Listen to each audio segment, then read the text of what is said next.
दुनिया के सबसे अमीर परिवारों की लिस्ट में इस साल पहले नंबर पर आने वाले अबू धाबी के शाही परिवार अल नहयान की कुल दौलत 305 अरब डॉलर है और इसने अमेरिकी स्टोर चेन वॉलमार्ट के मालिक वोल्टन परिवार को 45 अरब डॉलर के अंतर से पीछे छोड़ दिया है। पिछले 5 साल में पहली बार कोई वॉलमार्ट के मालिक वोल्टन परिवार को पीछे छोड़कर दुनिया के सबसे अमीर परिवारों की लिस्ट में पहले नंबर पर आया है।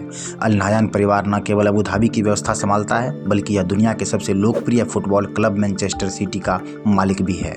तेल की दौलत से मालामाल इस परिवार ने न केवल अपनी दौलत बल्कि क्षेत्र की अर्थव्यवस्था का रुख भी मोड़ा है। अल नहयान परिवार यहाँ कई दशक पहले से शासन कर रहा है, मगर आज से कुछ दशक पहले अबू धाबी का अल नहयान परिवार इतना अमीर नहीं था। अब सवाल यह है कि आखिर ये सब हुआ कैसे। इससे पहले देश की अक्सर आबादी के पास बुनियादी सुविधाओं की कमी थी, यहाँ तक कि पीने के साफ पानी के लिए भी लोगों को कई मीलों का सफ़र तय करना पड़ता था। मगर तेल की खोज के तुरंत बाद अबू धाबी के उस समय के प्रिंस शेख बिन सुल्तान अल नहयान ने देश का भाग्य बदल कर रख दिया। आइए जानते हैं इसके पीछे की पूरी कहानी।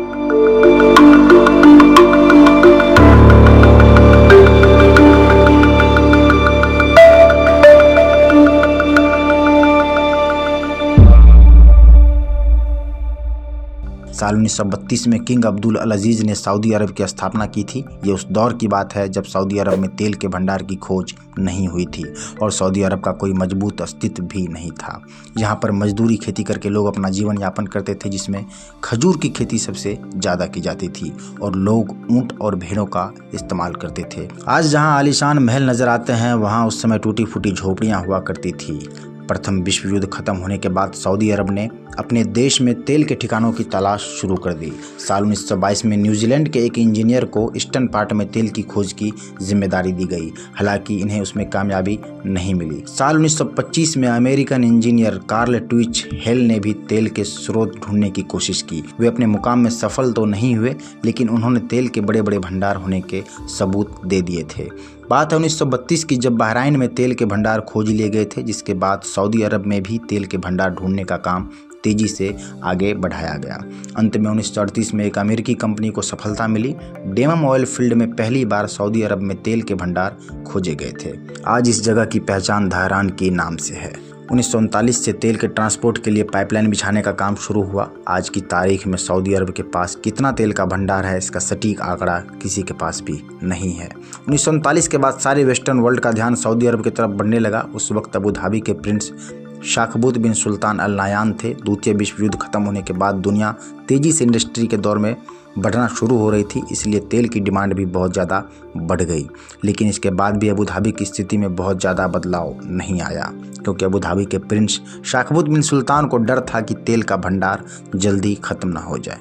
उन्हें शायद इस बात का अंदाज़ा भी नहीं था कि उनके पास कितना तेल है। शेख शाखबूत ने ब्रिटिश कंपनी को तेल एक्सप्लोर करने पर रोक लगा दी। एक तरफ सऊदी अरब बिलियनों डॉलर्स का तेल एक्सपोर्ट कर रहा था, इधर इतने बड़े भंडार होने के बावजूद अबू धाबी के हालात में बहुत सुधार नहीं आई थी। लेकिन फिर 1966 में शेख जायद बिन सुल्तान ने अपने भाई को रिप्लेस कर दिया और अबू धाबी के प्रिंस बन गए। यहीं से शुरू हुआ था बदलाव का सबसे बड़ा समय।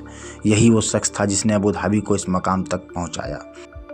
शेख जायद अपने भाई से बिल्कुल अलग थे। वे इस तेल के भंडार को लेकर अलग सोचते थे। उन्हें लगता था कि इस तेल के भंडार से वे पूरे अबू धाबी की तकदीर बदल सकते हैं। प्रिंस शेख बिन सुल्तान अल नहयान ने देश का भाग्य बदल कर रख दिया और क्षेत्र के सभी राज्यों को एक करके एक संयुक्त अरब अमीरात यानी यूएई के नाम से एक देश बनाया। अबू धाबी इस नए देश का कैपिटल बन गया और शेख जायद बिन सुल्तान यूएई के पहले प्रेसिडेंट बन गए। शेख जायद ने पहले बेसिक चीज़ों पर पैसा खर्च करना शुरू किया।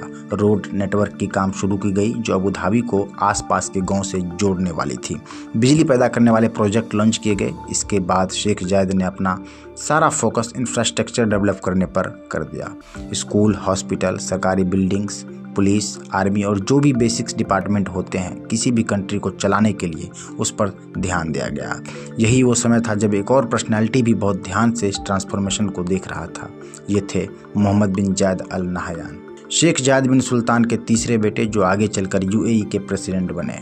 मोहम्मद बिन जायद उस वक्त 10-11 साल के थे, मगर वो बहुत ध्यान से अपने पिता और उनके पॉलिसीज को परख रहे थे कि कैसे इतना पैसा आने के बावजूद उनके पिता शेख जायद पूरी प्लानिंग के साथ चल रहे हैं।